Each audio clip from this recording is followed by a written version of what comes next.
Perfect. So, your homework over the break was to read 16 and 17 and do the take-home quiz. That was your homework. There's no quiz I'm giving you guys on 16 and 17. Now, I may come back and ask you questions on 16 and 17, but you got to realize something. You had 4 weeks off.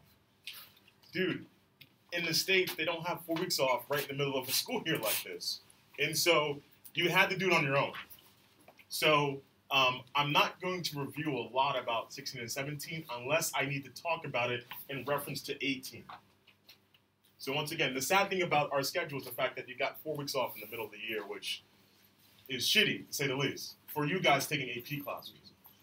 Because in the States, they have a week off, maybe 2 weeks at most, and then they're back right into it. Matter of fact, I'm tutoring a couple of students right now in AP US History at the Shanghai American School, like, because they don't have 4 weeks off in the middle of the year, they're already like on chapter 23.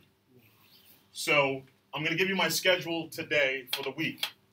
We'll be reviewing chapter 18 as much as I need to, most likely today, tomorrow, Wednesday.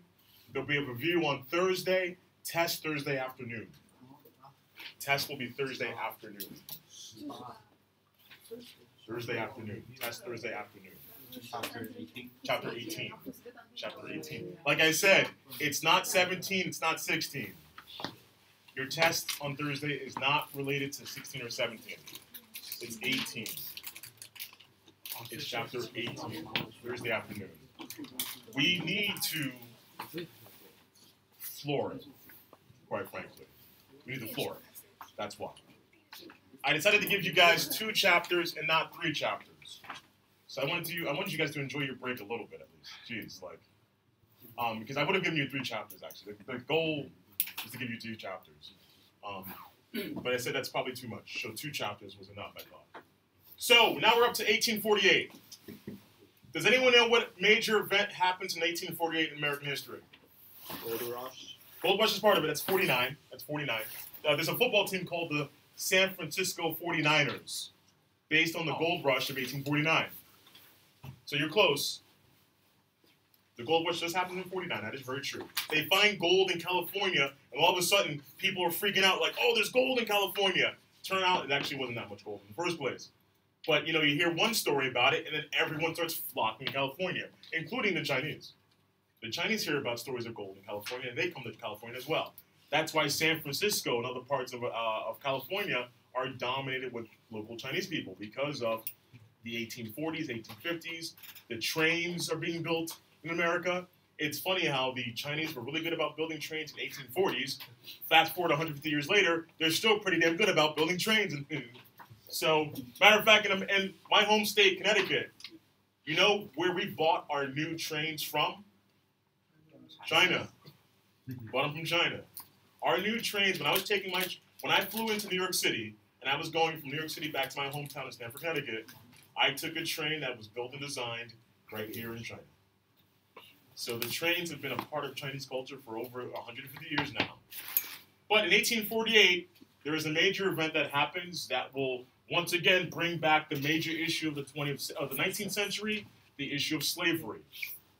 The Mexican-American War happens in this time period. And the reason why slavery comes up based on this war is because as the country is expanding, the issue comes up again in Congress. Free state, slave state. Free state, slave state. Remember, if we go back to 1820 for a moment, the Missouri Compromise is an issue over free state, slave state. Missouri becomes a slave state, Maine becomes a free state. So the issue of slavery is not going to die until the end of the Civil War. And what will take its place is what? What will be the major issue of the 20th century after slavery is over?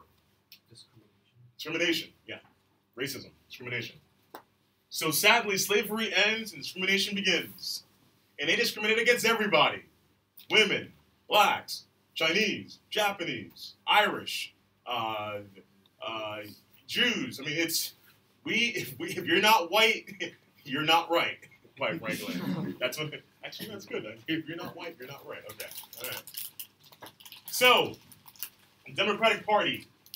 The Democratic Party is going to nominate a General Lewis Cash, and what is going to become a major policy is the idea of popular sovereignty. Popular sovereignty does this. Congress used to declare which state will be free or slave. Popular sovereignty takes that position out of the hands of Congress and says to the people, you choose. You choose. So if you move to, let's say, Tennessee or Missouri or some new state that's about to be formed, the people within that state determine whether it will become a free state or a slave state. That's the major difference now. Congress is stepping away from that policy and putting it into the hands of the people in a new territory. For example, Nebraska and Kansas. These places will become new territories, and then the people will decide free state, slave state. So Lewis Cash is known as the father of popular sovereignty. Popular is Latin, means people. So the people have the right to determine their own fate. I kind of already said that. Now, the reason why politicians love this idea, because it took all the stress and anxiety off of themselves, right? Now they don't have to vote on the issue. The American people can decide now. It's great, right? Like, you don't have to come out and say you're a free state supporter or a slave state supporter. All you have to do is, guys, I support the American people. See, it's an easy one. You're like, you can't wow, you're right, sir. You do support the American people. Are you pro-slave or are you anti-slave? I support the American people. See, it's a cop-out. Now the scapegoat goes to the American people. It's great. It's awesome, right? I mean, my last class we were talking about gun policy in America because of what happened in Florida. An easy way to actually kind of not pick a side is say, I support the American people. Now, the American people at the moment, I think, want to see gun control policy enacted. So the politicians will agree with the American people. However, there is a problem with the American people in terms of the special interest groups in America who want to see guns continue. Special interests. We'll talk about that actually a little bit later in history about special interest groups are going to now involve themselves in politics. For example, does anyone know the major gun company in America that sponsors pro-gun laws? You know what it's called? It's called the NRA, National Rifle Association. They support gun laws. They support gun policy that actually allows for people to have guns. So, popular sovereignty, once again, it's a cop-out. It allows for the politicians not to pick a side. That's why from 1848 until 1860, you see an increase, I believe, in policy, or no, I shouldn't say policy, but in protesting and violence because the politicians don't stand up either pro-slave or anti-slave. They cop out. They chicken out. Politicians, the presidents of the United States, don't pick a side. And because the president doesn't pick a side, the American people begin to fight among themselves, which leads us to the American Civil War. The Whigs, remember, for those who hopefully skimmed through the sections, the Whig Party comes from where? Who are these people in the past? It is actually, yeah, it comes from England. That's true, actually. But in America, the Whig Party grew out of what political party? Say that again? Say it again. Say it, you're right. Anti-Jackson. Yeah, they're anti-Jackson people. Yeah. The Whig Party is anti-Jackson people.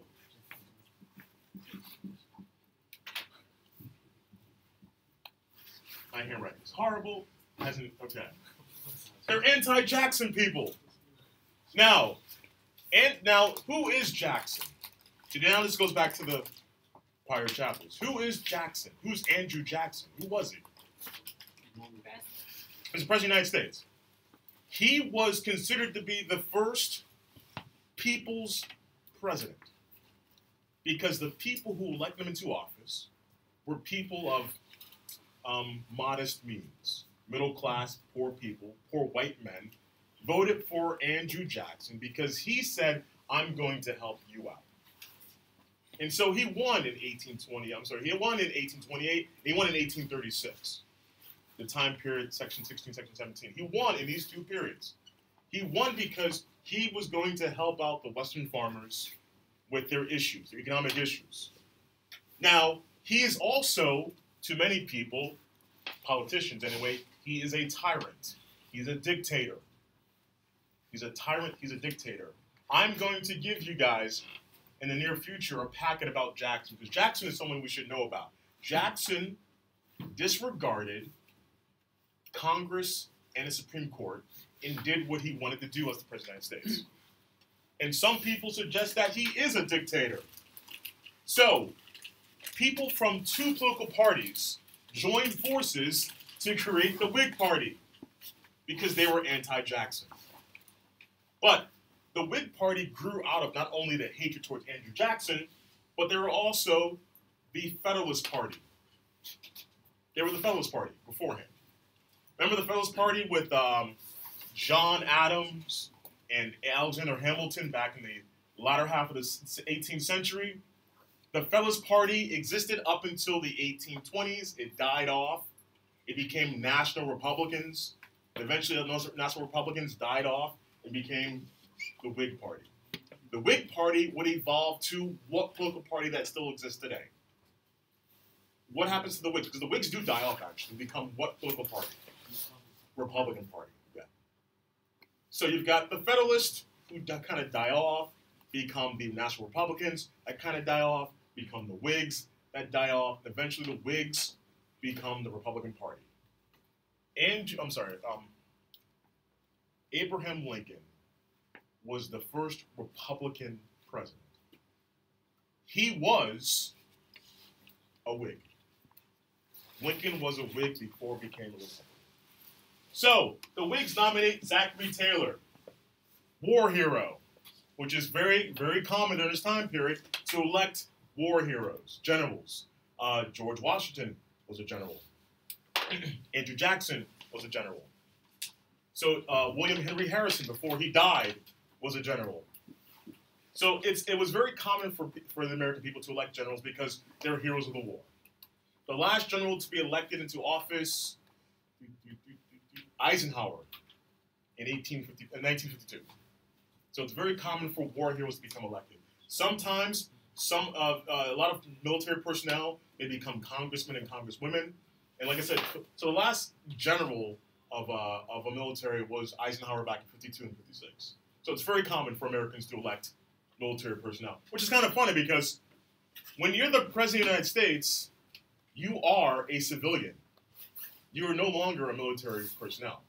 However, the title given to you is Commander-in-Chief. You are the leading general, actually, which is kind of funny.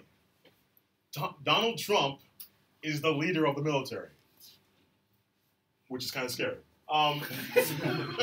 So, now, most politicians between this time period do not pick a side on slavery because of popular sovereignty. And also, they're afraid. Because if they pick a side, that means the other side is not going to vote for them. Which makes sense, right? Like, you know, if you're anti-slavery, people who have slaves are not going to vote for you. So what do? They chicken out, and they say, no, we're not going to pick a side. Sorry, I'm going to pick a side. So you see this picture here, and what comes to mind?